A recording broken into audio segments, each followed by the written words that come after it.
As a result of multiple UFO encounters with Boeing's B-47 Stratojet, dedicated ufologists have made a study of the aircraft and its variants.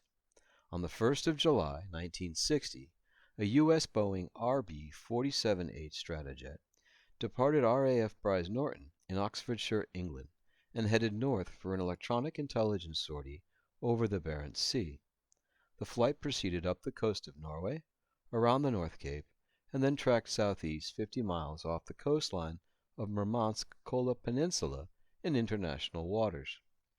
When the aircraft neared a point 50 miles off Cape St. Nose, between the Barents Sea and the entrance to the White Sea, it was intercepted by a Soviet MiG-19 that began to shadow in close formation.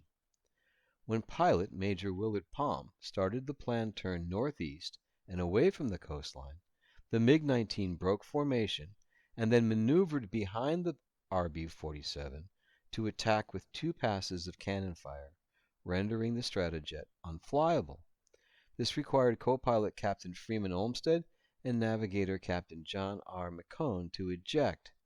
Neither the pilot nor the 3 onboard reconnaissance officers, known as Crows in ELINT circles, survived the encounter. McCone and Olmsted were picked up by Soviet fishing vessels and delivered to Lublanka prison, where they were frequently interrogated by the KGB. 7 months later, they were released after the inauguration of President John F. Kennedy.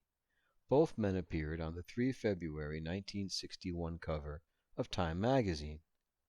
In the United Nations, on the 24th of July 1960, Henry Cabot Lodge, Jr. described the events as follows. The plane was brought down by the Soviet Union neither at the place nor at the time which the Soviet Union claims. What actually happens was this, and I hope the Council will listen very carefully. Before the plane reached the point more than 50 miles north of Sviatoy-Nas, at which it was scheduled to make its turn to the northeast, a Soviet fighter pressed in from the seaward side. There's the red arrow showing the Soviet fighter. It pressed in from the seaward side and tried to force the plane off its course and into Soviet territory.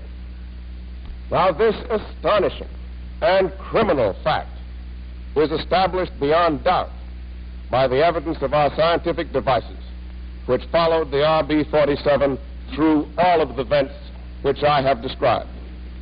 Mr. President, the Soviet Union has committed a predatory act in international waters.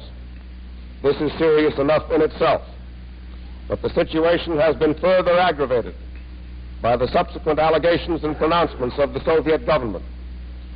It is thus pertinent to ask, what is behind these lawless actions and these reckless statements emanating from the Kremlin and echoed here in the Council?